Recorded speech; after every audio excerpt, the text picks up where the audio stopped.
Hoy regresamos a nuestro texto de Colosenses en el capítulo 3. Colosenses capítulo 3. Y voy a dar lectura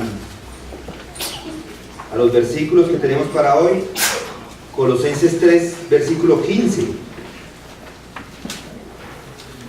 Y que la paz de Cristo reine en vuestros corazones, a la cual en verdad fuisteis llamados en un solo cuerpo, y ser agradecidos. Que la palabra de Cristo habite en abundancia en vosotros con toda sabiduría, enseñándoos y amonestándoos unos a otros con salmos, himnos y canciones espirituales, cantando a Dios con acción de gracias en vuestros corazones. Y todo lo que hacéis de palabra o de hecho, hacedlo todo en el nombre del Señor Jesús, dando gracias por medio de Él a Dios el Padre. Inclina sus rostros y oramos, por favor.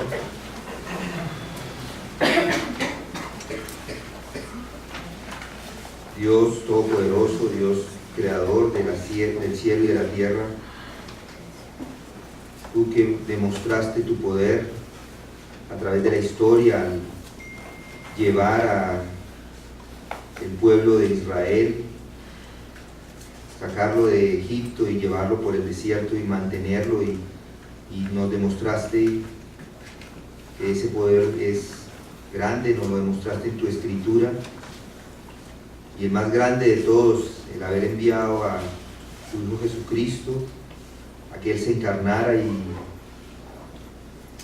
naciera de una virgen y viviera en este mundo caído para salvar a los suyos. Gracias te damos por ello. Te pedimos hoy, Señor, que por los méritos de Cristo podamos acceder al entendimiento de tu palabra, a comprender lo que tú tienes diseñado para nosotros. Ayúdanos, porque nosotros por nuestros propios medios no podemos, Señor. Ayúdanos a entender tu voluntad en este día y transforma nuestro corazón de acuerdo a lo que tú tienes diseñado para nosotros. Y es en el nombre de Cristo que oramos. Amén. Entonces, hoy espero que sea el último mensaje de esta sección, que va desde el 5, versículo 5 hasta el versículo 17. Es el último de todos, y como ustedes estuvieron o escucharon en las últimas semanas, hemos estado estudiando haciendo referencia al vestido. Si recuerdan, qué es lo que deben usar los creyentes. Pero primero hay que despojarse. Si recuerdan, primero hay que despojarse, lo que dice el versículo 5. ¿Despojarse de qué? Despojarse de la fornicación, de la impureza, de las pasiones, de los malos deseos y de la avaricia, que es idolatría. Y luego en el 8 continúa y adiciona un poco: ira, el enojo, la malicia, maledicencia, lenguaje soez y la mentira. Y reemplazarlos ¿por qué? Por tierna compasión, por bondad, que está ahí en el versículo 12, por humildad, por mansedumbre, por paciencia. ¿Y todo esto para qué? Para soportarnos unos a otros y perdonarnos unos a otros. Ahora, nuestro foco de este mensaje está en el versículos 15 hasta el 17, donde vamos a encontrar tres conceptos muy importantes, tres mandamientos que son para usted y que son para mí. El texto de este capítulo se refiere a los mandamientos que se le presentan a aquel que es hijo de Dios. Si usted es un hijo de Dios, estos son mandamientos para usted. Si usted es uno de los que se ha despojado de ese viejo hombre, se ha desvestido del yo anterior y se ha revestido de eso nuevo, especialmente es para usted. Específicamente, usando las mismas palabras que tiene este texto, he dividido el mensaje en tres. El primero es: deje que la paz de Cristo reine, versículo 15. Deje que la palabra de Cristo habite, versículo 16. Y haga todo en el nombre de Cristo, versículo 17. Estos son mandamientos para el nuevo hombre, para todos. Si usted es un nuevo hombre, esto es lo que debe hacer. Lo he llamado el mensaje la llenura de la paz de Cristo, de la palabra de Cristo y del nombre de Cristo. Un hombre, White, R.E.O. White, un predicador británico, hizo algunas observaciones acerca de estos versículos. Dijo: la señal más segura de que estás cargando un balde lleno es por los pies mojados. Eso es cierto por experiencia. Yo creo que todos ustedes pueden hacer referencia a eso. Cada vez que intentamos usar un balde con agua lleno para limpiar lo que sea, para limpiar el piso, algunos van a lavar el carro, llevan el agua ahí, siempre nos mojamos los pies. Es lo mismo que cuando nuestras vidas están llenas de virtudes, se desbordan. Esa es la idea. Entonces, el primer punto: deje que la paz de Cristo reine. El versículo 15: y que la paz de Cristo reine en vuestros corazones, a la cual en verdad fuisteis llamados en un solo cuerpo, y ser agradecidos. Que la paz de Dios, dice en la Reina Valera, gobierne en vuestros corazones. La paz de Dios reine en vuestros corazones. Según los mejores manuscritos, es preferible la traducción que encontramos en la Biblia de las Américas, que la paz de Cristo. ¿Qué quiere decir esto de la paz de Cristo? Esta paz de Cristo es una paz que se caracteriza por ser de Cristo y no es del mundo.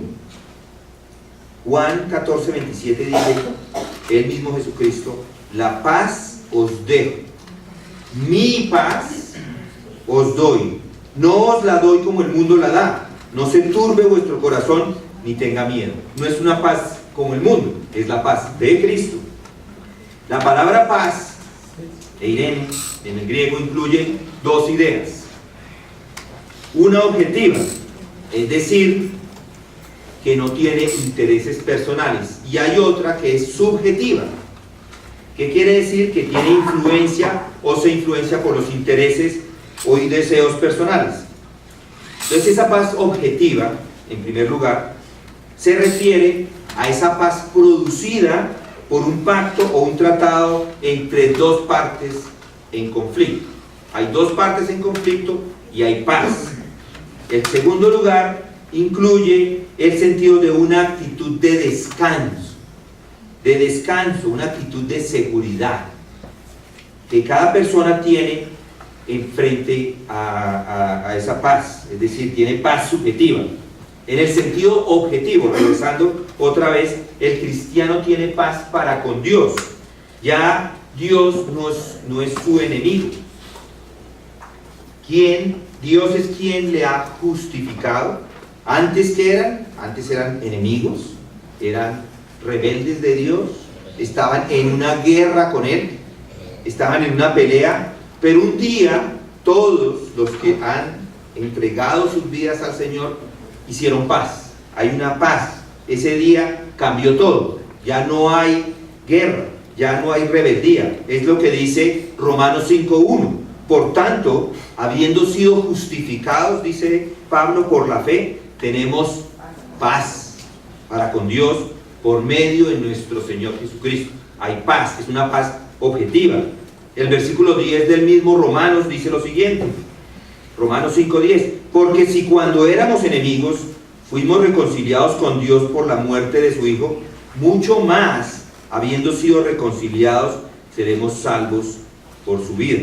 Es decir, hay una reconciliación, hay una paz, es algo objetivo. Usted, que es creyente, y yo hemos sido reconciliados con Dios por la muerte de su Hijo, y desde ese momento, desde ese instante en adelante, Dios nos declara justos. Somos justos. Este es un pacto legal, por lo cual tenemos paz con Dios.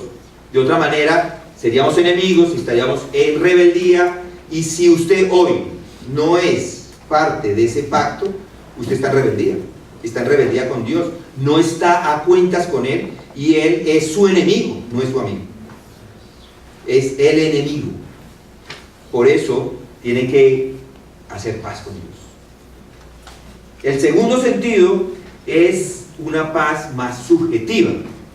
y se refiere a esa paz experimental que un cristiano goza. Todo cristiano debería descansar en que tiene paz para con Dios. Filipenses 4:7 dice: y la paz de Dios, que sobrepasa todo entendimiento, guardará vuestros corazones y vuestras mentes en Cristo Jesús. Ahora hay una paz, pero es subjetiva. La paz de Dios es un hecho real. Además es un hecho legal, pero también es una experiencia. Es algo que sucede y al mismo tiempo se experimenta. Todavía puedo recordar mi primera experiencia de esa paz. Recuerdo que entendía cuáles eran mis pecados con claridad. Yo sabía que era pecador, que me había separado, estaba separado de Dios completamente. De hecho, hacía cosas. En ese momento mi esposa asistía a la iglesia hace bastantes años y yo iba y la dejaba en la iglesia y yo esperaba afuera, no entraba, me quedaba en la puerta. Por muchos meses tuve la convicción de que era pecador. Era pecador. Había asistido, de hecho, a una o que otra ocasión a la iglesia, había entrado, pero definitivamente no era un creyente. Yo lo conocía, lo sabía con claridad que no pertenecía.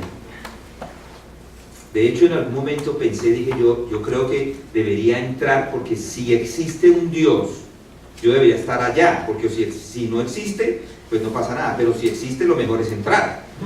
Y es una analogía como tonta, porque el hecho no es entrar, el hecho es creer.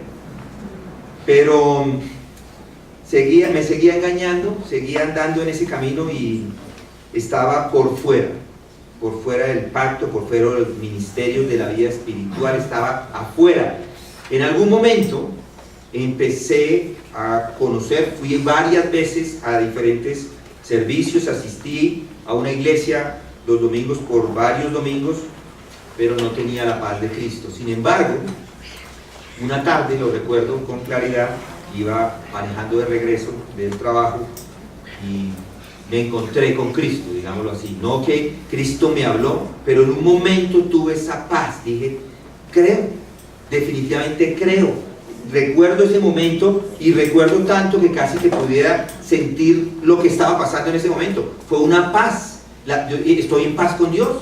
En ese momento lo sentí. No quiere decir con esto que todo el mundo tiene que sentirlo de la misma forma, pero recuerdo la plenitud que sentí en ese momento de haberme convencido de que era salvo, de que había sido rescatado.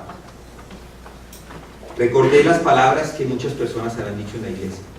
Recordé lo que se había dicho por varios domingos, inclusive viernes y domingos. Iba a un estudio con un hombre los viernes. Y todo eso vino a la mente y la paz, esa paz experimental saturó mi corazón. Y ese día hice el compromiso de leer la Biblia, de estudiar la Biblia, y cada vez que lo hacía y cada vez que lo hago hoy todavía me lleno de esa paz de Cristo. Y yo les diría que si ustedes lo hacen, es lo mismo, es exactamente lo mismo. Estaba en paz con Dios y hoy siento que estoy en paz con Dios. ¿Por qué? Porque tengo la paz de Cristo. Yo espero que cada uno de ustedes tenga esa misma paz, que haya hecho el pacto, que el pacto que haya aceptado ese pacto y que Dios haya depositado esa paz de Cristo en usted. Jesús en esas horas antes de morir dice: te dejo la paz, mi paz te doy, no como el mundo la da. Él nos da una paz especial que se llama mi paz, mi paz. Él nos da su propia paz personal. No es una paz que experimentamos cuando no hay conflicto, no. Es una sensación de bienestar, de integridad, de totalidad. Es más, inclusive, es la presencia de Cristo, es su paz y su presencia que están en las Escrituras, asociadas a las Escrituras tanto del Antiguo como del Nuevo Testamento. ¿Recuerdan número 6? Si quieren vamos a número 6. Pongan su marca ahí, número 6, versículo 20, número 6.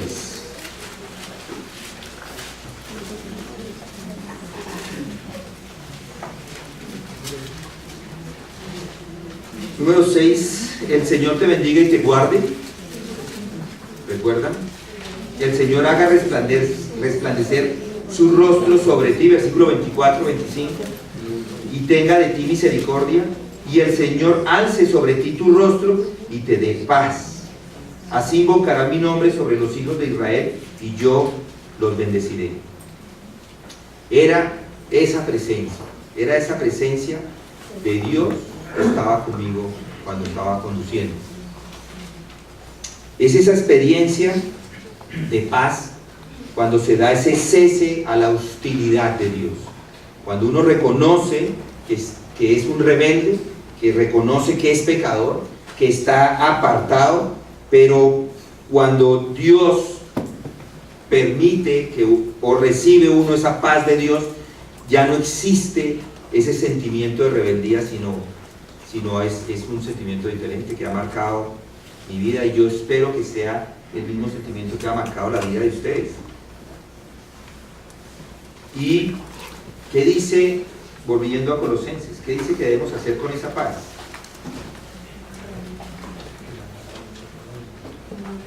Que la paz de Dios, dice, y que la paz de Cristo reine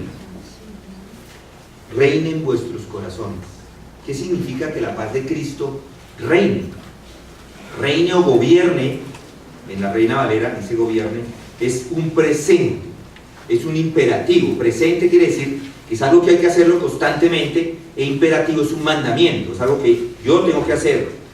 ¿Qué significa? Mediar como un árbitro. La palabra gobierne tiene la idea de un árbitro que decide en cuanto al resultado final de una competencia atlética. Eso es lo que hace un árbitro. F.F. Bruce, un comentarista erudito del Nuevo Testamento, dice, y al que le debemos tanto porque ha escrito muchas cosas, dice, reine conlleva la idea de gobernar. En muchas fuentes, dice, extrabíblicas, la palabra griega usada aquí se refería a la función de alguien que decide qué es lo correcto en un concurso. En las pruebas atléticas los griegos tenían jueces que servían como árbitros, como hoy en día nosotros tenemos árbitros que deciden qué es lo que se hace en los eventos deportivos. Estos jueces controlan el desarrollo de las competiciones y además de eso son los encargados de repartir los premios a aquellos que son ganadores. Que la paz de Cristo debe gobernar quiere decir que la paz de Cristo debe ser el árbitro cuando como cristianos tomamos ciertas decisiones. Los creyentes deben dejar que la paz de Cristo reine o gobierne como un árbitro en sus corazones, como dice Filipenses 4:7, y la paz de Dios, que sobrepasa todo entendimiento, guardará vuestros corazones y vuestras mentes en Cristo Jesús. Si lo notan, es la paz la que va a estar gobernando, guardando. Deje que la paz de Cristo sea el árbitro de su vida, en medio de cualquier conflicto que se le presente, de cualquier situación que se presente. Deje que la paz decida lo que es correcto. Deje que sea su consejero. Una vieja historia, esta es una historia vieja, es historia real, pero es de hace muchos años, proviene del Ejército de Salvación. Algunos de ustedes seguramente lo han escuchado. En el siglo pasado habla de una mujer que tenía una voluntad muy fuerte, o de armas tomar, digámoslo así, que había sido apodada la guerrera Brown, debido a su temperamento. Era muy mal geniada, a menudo era beligerante, se enfurecía cada vez que se emborrachaba. Entonces, un día se convirtió. Toda su vida fue cambiada maravillosamente por la presencia del Espíritu Santo que moraba en su interior. En una reunión al aire libre, una semana más tarde, Ella contó a todos que Jesús había hecho una obra muy grande en su vida y que la había transformado. De repente uno de esos que se burlan, siempre hay uno, le arrojó una papa, causándole un hematoma en su cara. Y si ella no hubiera sido convertida, seguramente se hubiera ido y le hubiera dado patadas o alguna cosa, le hubiera arremetido furiosamente en contra del hombre, pero la gracia de Dios estuvo con ella y algo cambió su conducta. Tenía ahora paz. Recoge la papa tranquilamente, la mete en su bolsillo, no dice nada. No se supo más del incidente hasta un momento más adelante, del Festival de la Cosecha. Meses después, esta seguida señora la guerrera Brown trae un bulto de papas y lo trae como una ofrenda. Y explica después de la reunión, dice, esta papa atrevida es la que estoy presentando ahora en esta cosecha. Ella la plantó y la había traído ahora de ofrenda. ¿Por qué pudo hacer eso? Porque la paz de Cristo ahora era su árbitro.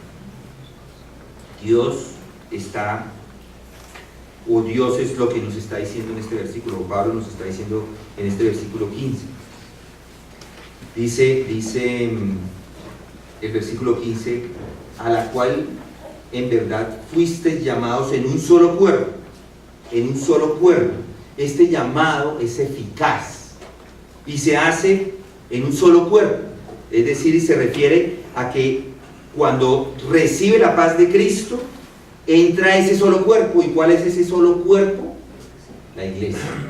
Es la iglesia. Por eso ya no somos enemigos, entramos a la iglesia. La iglesia es el cuerpo de Cristo, está en una unidad perfecta. ¿Por qué es perfecta? Porque Él es la cabeza y la iglesia es su cuerpo. ¿Recuerdan Efesios? Ahí cerca de Colosenses, Efesios 4. Efesios 4. Yo pues, dice Pablo en Efesios 4, prisionero del Señor, os ruego que viváis de una manera digna de la vocación con que habéis sido llamados, con toda humildad y mansedumbre, con paciencia, soportándoos unos a otros en amor, esforzándonos por preservar la unidad del Espíritu en el vínculo de la paz. Hay un solo cuerpo y un solo Espíritu, así como también vosotros fuisteis llamados a una misma esperanza de vuestra vocación, un solo Señor Jesús, una sola fe, un solo bautismo, un solo Dios y Padre de todos, que está sobre todos, por todos y en todos. ¡Qué palabras! ¡Cuánta miseria no evitaríamos si permitiéramos que esa paz de Cristo arbitrase los corazones, nuestros corazones! ¿Cuántas palabras retendríamos si Él fuera el árbitro de nuestras vidas? ¿Cuántas noches? Piensen en cuántas noches sin dormir evitaría si permitiera que la paz de Cristo estuviera en su corazón. Y yo les digo, miren lo que dice Colosenses, esto no es solamente individual, esto es como iglesia, en un solo cuerpo. La paz debe morar, debe vivir, debemos tenerla en la iglesia. Todos en la iglesia necesitamos esto, ya que somos miembros de ese mismo cuerpo. Y todos los que son miembros del mismo cuerpo hemos sido llamados a tener esa misma paz. Además, Pablo concluye con estas palabras en el versículo 15, y sed agradecidos.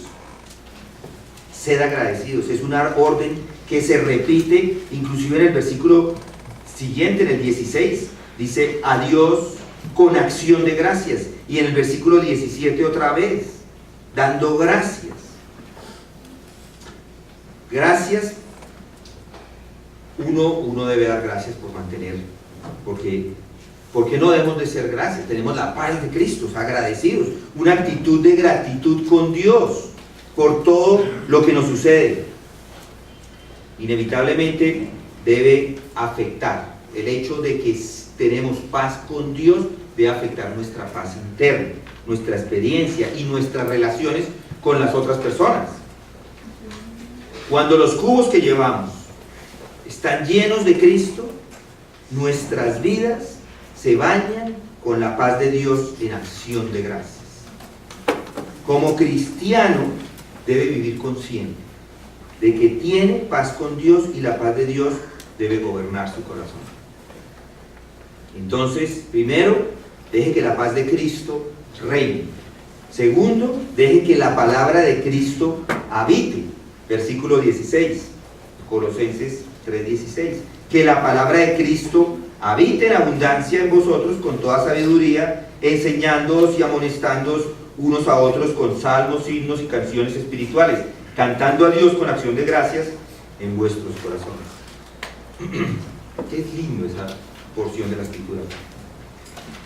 ¿Ustedes recuerdan la intercesión de la oración que hizo Jesucristo en Juan 17:17? Santificados en tu verdad, porque ¿qué? Tu palabra es verdad. Cristo declara aquí que la palabra de Dios es la verdad y es el único medio, oigan esto, es el único medio de santificación para un creyente. No hay santificación progresiva en la vida de un hijo de Dios a menos que ese hijo conozca, y no solamente conozca, sino que obedezca la palabra de Dios. Esta palabra de verdad es la palabra del Padre, tu palabra, y la palabra del Hijo. Juan 17:8 dice: porque yo les he dado las palabras que me diste, y las recibieron, y entendieron que en verdad salí de ti, y creyeron que tú me enviaste. Son las palabras del Padre, son las palabras del Hijo. Juan 17:14 dice: yo les he dado tu palabra, y el mundo los ha odiado, porque no son del mundo, como tampoco yo soy del mundo. La palabra de Cristo se refiere a esa revelación de Dios acerca de Cristo, la cual está en las Escrituras. Este es el único lugar, también entender que ese es el único lugar en las Escrituras donde tenemos esto de la palabra de Cristo, esa combinación de palabras. Tenemos en otros lugares la palabra del Señor, como en 1 Tesalonicenses 1:8, 4:15 y 2 Tesalonicenses 3:1. Pero aquí nos habla de la palabra de Cristo. Todo lo podemos conocer acerca de Dios y Jesucristo su Hijo, y el plan de redención divino y la voluntad de Dios para sus hijos se encuentran en las Escrituras. Todo se encuentra en la palabra de Dios. Pablo dice que la palabra de Cristo, que es equivalente a decir que es la palabra de Dios. Y además, ¿qué dice? Que more o que habite. Dice more, dice en la Reina Valera, habite dice en la Biblia de las Américas. Yo creo que habite, yo siempre estoy hablando de la Biblia de las Américas porque pienso que está una mejor traducción, pero creo que aquí también otra vez es mejor en la idea de habitar. Es mejor la idea de habitar en la propia casa, que la palabra habite, habite es einoqueo,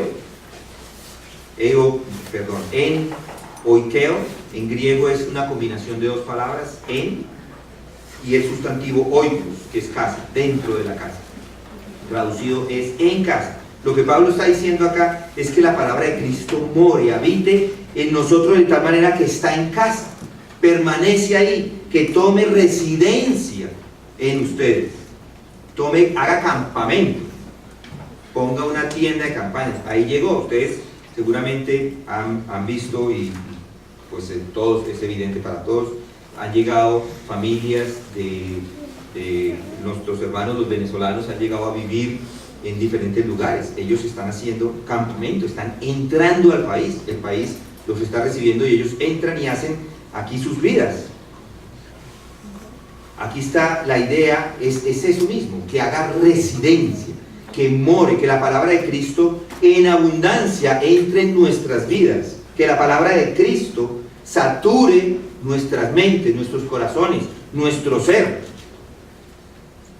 ¿Y cómo hacerlo? La primera pregunta es, bueno, que habite, y ¿qué tengo que hacer yo para hacerlo? Bueno, pues comience leyéndola. Esa es la idea. La Biblia no es tan difícil de entender. Hay algunos pasajes difíciles, sí, es cierto, pero estoy de acuerdo con las palabras de Mark Twain, que dice, lo puso en perspectiva cuando dijo: la mayoría de la gente está molesta con los pasajes de la Escritura que no puede entender, pero en cuanto a mí, siempre he notado que los pasajes de las Escrituras que más me preocupan son aquellos que entiendo. La Biblia es comprensible y debe leerla. Necesita ser confrontado diariamente y perturbado, de ser posible, por la palabra de Dios. Por esto hay que leerla, por esto hay que estudiarla, meditarla, vivirla. ¿Qué está haciendo para leerla? La pregunta. ¿Tiene alguna metodología de lectura o no la está leyendo de nada? La idea es sí, para leerla, empiece, tome un momento y diga, ok, desde hoy en adelante voy a empezar a leerla completa. Habrán algunos de ustedes que no la han leído nunca completa, algunos otros la han leído completa una vez, otros dicen, bueno, yo la he leído completa 2 veces, pero lleva 20 años de creyente. Leerla constantemente, leerla. No basta simplemente con leer las palabras, sino también estudiarlos, qué es lo que eso significa, qué es lo que dicen esas palabras, qué es lo que significa lo que estamos diciendo ahora, la palabra de Cristo, qué significa eso, estudiándola, memorizándola. Yo les cuento, yo trato y de hecho muchos intentos a la memorización y se me van, pero no importa, sigamos insistiendo, hay que seguir. Yo puse 52 versículos, dije, esos me los voy a aprender. Hoy en día no se salen cortados, ¿no? Y me los aprendí, los repetí todos en algún momento. Luego dije, voy a aprenderme el libro de Proverbios, hice 3 de cada uno y después, yo no sé, se van. Algunos de ustedes tienen mejor memoria y de pronto los pueden memorizar más rápido. No importa. Si usted es como yo, que se le van. Vuelva, intente, porque en la medida que usted los va memorizando, eso está haciendo una transformación muy importante en su vida. Medita, con eso está meditando en la palabra de Dios. Y luego, ¿qué hace con eso? Se lo apropia, dice, es una verdad, esto es verdad, ahora lo pongo en mi vida, esto es lo que yo voy a hacer. Por eso hay que alimentarse con la palabra de Dios, ese es el alimento. No debe preocuparse por esos pasabocas o esas tapas, como dicen los españoles, espirituales, o con una sola entrada, le dan un pedacito ahí de una frutica o una lechuga y ese es el alimento. No. ¿Cómo puede vivir con eso? Nadie puede vivir con eso. A veces vamos a un restaurante ejecutivo y le dan a uno una sopa como caldo de enfermo. En algunas partes venden esto, le dicen a uno sopa de pollo. Cuando traen la sopa de pollo, uno va a ver y no tiene sino un así pedacito de pollo. No tiene nada. Uno no se puede alimentar con eso. A punta de sopa de ese tipo, de ese caldo de pollo no se alimenta nadie. Debemos alimentarnos bien, con buen pollo, y que luego venga el seco con buena carne, que sea de alimento, no que sean calditos con pedacitos o mezclados con pedacitos de palabras de Dios, que sea verdadero, no con inventos de personas, con la palabra de Dios. La palabra de Cristo debe dominar y controlar nuestra manera de vivir, nuestra manera de pensar, nuestra manera de actuar. Otra cosa que quiero que noten, deben darse cuenta que la lectura no garantiza la palabra de Cristo. No garantiza que la palabra de Cristo habite o more. ¿Recuerdan Efesios? Volvamos a Efesios otra vez, Efesios 5.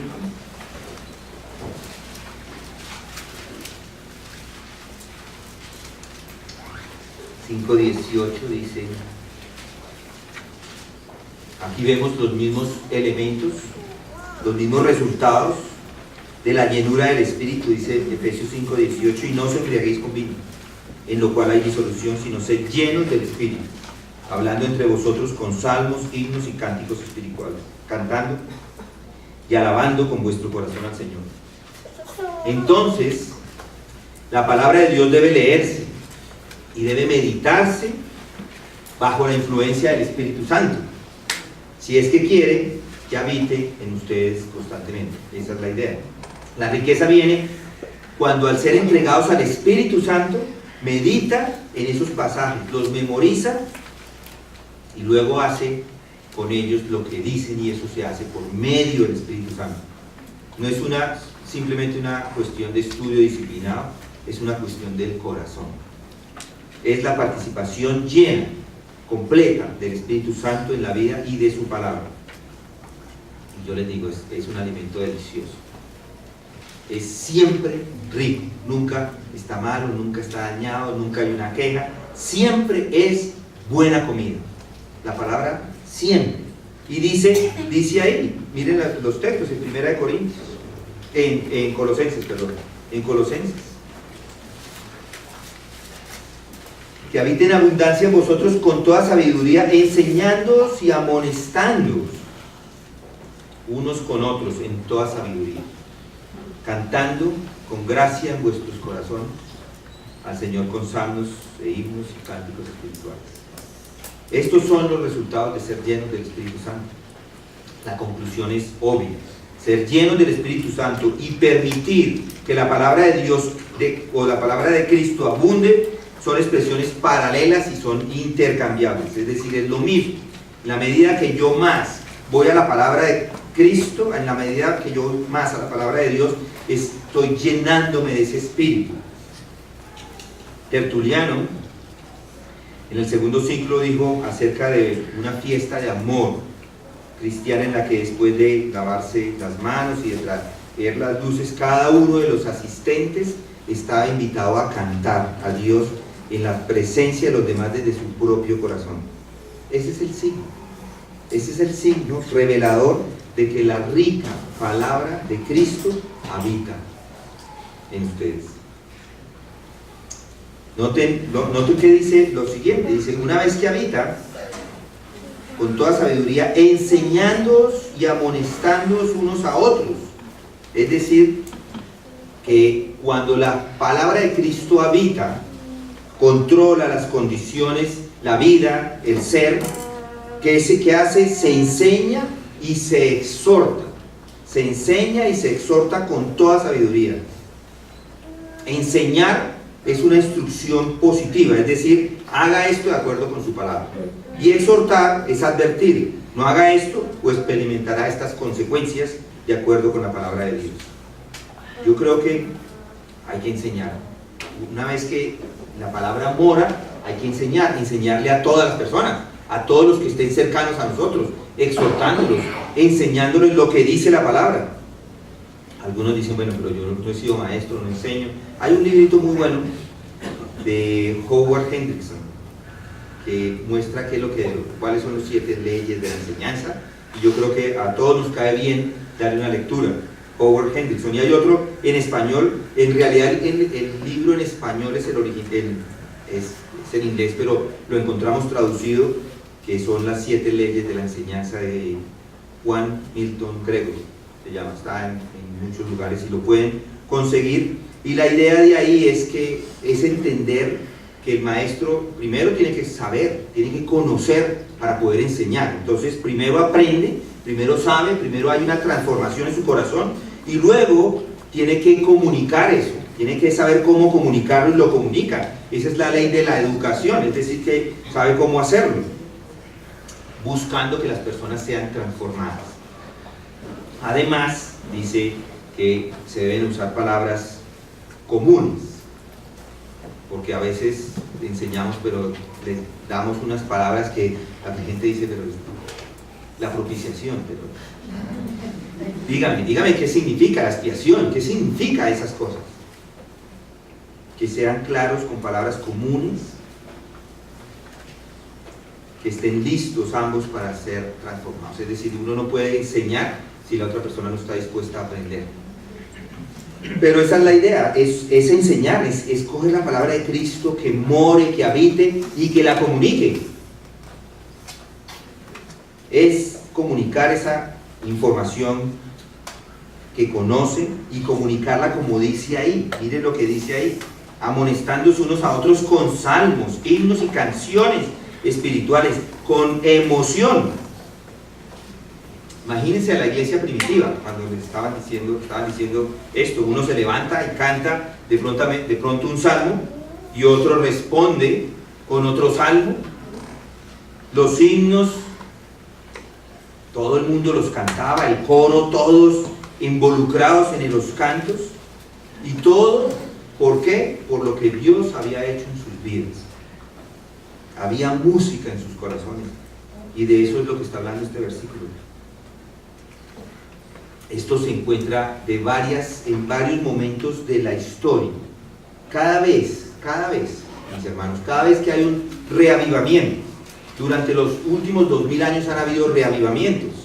Cada vez que se recupera la palabra de Dios, se recibe con gran alegría y se expresa con canciones. Los himnos, todos, en los momentos donde hemos tenido esa gran cantidad de himnos, han sido momentos de reavivamiento. La Reforma Protestante trajo música, por ejemplo. Cuando pensamos en el avivamiento wesleyano, no solamente pensamos en John Wesley, sino también en su hermano que hizo, nos dio himnos grandiosos, porque en ese momento estaba en furor. Nosotros cantamos esos himnos, aquí varios, que expresan esas verdades. No es cantar 3 palabras y repetirlas 11 veces, es cantar de aquello que habita en el corazón, de aquello que tenemos por dentro, que abunda en el corazón y lo expresamos. Esa es la idea. Cuando la palabra de Dios mora, cuando la palabra de Dios habita abundantemente dentro de usted, lo único que quiere es cantarlo con gratitud en el corazón. Como nuevo cristiano, como un nuevo cristiano, debería cantar esos himnos, debería cantar el Evangelio con todo lo que tiene. Así debe ser siempre, siempre deberíamos tener ese corazón, estar siempre con un corazón de gozo, llenos de gozo, como baldes, otra vez, como baldes de agua en sus vidas, llenos hasta el borde de la palabra de Dios. No puede moverse sin derramar una canción, ahí mismo, un verso. La música es la ventana del alma. Les pregunto, ¿cómo están sus almas? Adicionalmente a esas expresiones de alabanza a Dios, las da. ¿Por qué? ¿Por qué puede expresar eso? Por lo que Dios ha hecho en sus vidas. La alabanza en la Biblia nunca se presenta como algo que se hace en público, necesariamente, para entender o para entretener, a la gente. No se trata de eso. No se trata de hacer una reunión de un show, o poner acá humo y luces y todo el mundo vamos a cantar aquí. No. No, es una alabanza interna. A veces estos artistas están más preocupados por ellos mismos y su función que tienen montada, pero no ha hecho nada, no entienden, o su alabanza a Dios no es por lo que Dios ha hecho en sus vidas. Por último, el versículo 17: y todo lo que hacéis, de palabra o de hecho, hacerlo todo en el nombre del Señor Jesús, dando gracias por medio de Él al Dios Padre. Esto quiere decir simplemente, ya vimos, deje que la paz de Cristo reine, deje que la palabra de Cristo habite, haga todo en el nombre de Cristo. Esto quiere decir simplemente vivir de acuerdo a lo que Él es y desea para ustedes. Hay pocas exhortaciones en las Escrituras que son tan exhaustivas como es esta. Dice de palabra o de hecho, y eso abarca todo. Las obras puede ser predicar, enseñar, comer, hacer ejercicio, conducir, limpiar la casa, ir de compras, visitar, trabajar, hacer deportes, lo que quiera, fútbol, tenis, lo que quiera, incluso mirar. Todas las palabras, todas las obras, todo lo que hacéis de palabra o de hecho, todo, hacerlo en el nombre del Señor. Sus palabras, son todo lo que pasa por sus labios, todo, incluso aquellos momentos de descuido. Todo lo que dice, que hace, debe hacerse en el nombre del Señor. Pablo lo expresa así en 1 Corintios 10:31. Entonces, ya sea que coméis, que bebáis o que hagáis cualquier otra cosa, hacedlo todo para la gloria de Dios. Sus acciones deben buscar entender lo que Jesús le pide y hacer exactamente eso. Solo unos segundos, ni siquiera minutos, solo unos segundos de pecado pueden deshonrar al mejor de los hombres. Un ratito, es que era un ratito. ¿Recuerdan a un hombre? Su nombre en hebreo es Judá, que significa alabanza. Y este hombre lo encontramos en el Nuevo Testamento con Judas. Él mismo también pecó. Él era la alabanza, tenía a Cristo al lado y un momento no entregó su vida. Cuando sus vidas están llenas de Cristo, elogiar su nombre en palabras y hechos inunda los caminos, trayendo refresco a todos. ¿Qué responsabilidad tenemos? ¿Qué responsabilidad tan grande de vivir una vida que le agrade con nuestras palabras, con nuestras acciones? La llenura de Cristo, la plenitud debe estar completamente en nosotros. Debe haber un desbordamiento de su paz, de su palabra y también de su nombre. Y otra vez, mire lo que dice la gratitud: sed agradecidos, gratitud en el corazón a Dios, 16, y dando gracias a Dios Padre por medio de Él. Esto es el resumen de todo lo que precede. Es decir, el Señor Jesús vivió, imitemos en todo a Él, imitémosle en todo. No con un espíritu legalista. Piensen en esto, no es un espíritu legalista o simplemente por obligación religiosa. Yo tengo que hacer esto, tengo que hacer esto. No, dando gracias a Dios Padre por medio de Él. Ser agradecidos. Hágase agradecidos en realidad, lo que está diciendo ahí, porque debe esforzarse por esa gratitud, o debe expresar esa gratitud de una manera lo más profunda por lo que Dios ha hecho en su vida. Esa palabra agradecido es la misma palabra en la cual nosotros en español tenemos Eucaristía, que es otra palabra para la cena del Señor. La próxima semana tenemos la Eucaristía, es ese agradecimiento por lo que Dios hizo en la vida de cada uno de nosotros. Vamos a dar gracias. Los cubos, otra vez llenos, no pueden evitar desbordarse cada día, cada momento, en cada instante de gratitud, que se desborden de gratitud por lo que Dios ha hecho. Pablo nos está enseñando acerca, en todos estos textos, acerca de esa vestimenta de los cristianos. Primero, el cristiano, ¿qué tiene que hacer? Despojarse, sacar toda esa ropa vieja, inmunda, sucia, que antes usaba, y reemplazarla con ese nuevo ropaje que le da Él mismo. Somos nuevas criaturas y es un nuevo ropaje que nos identifica con Cristo, nos identifica con nuestro Señor y Salvador. La vida cristiana es una vida práctica, no es solamente doctrinas, es una vida práctica, es un vivir. Yo y ustedes, como hijos de Dios, deben mostrar de manera objetiva lo que Cristo ha hecho en su vida de manera subjetiva. El cristiano que honra y agrada a Dios pone en práctica esas actitudes propias de su nueva condición y conduce toda su vida por la palabra de Dios. No es simplemente una religión, no es decir, es que nosotros somos aquí una religión. No, el cristianismo es la vida misma de Cristo manifestada en el andar diario del creyente. Dejen que la paz more, dejen que la palabra habite, dejen que la paz reine, dejen que la palabra habite y haga todo en el nombre de Cristo.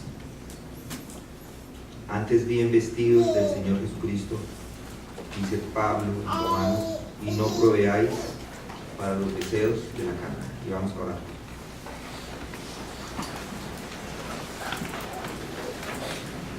Santo Padre,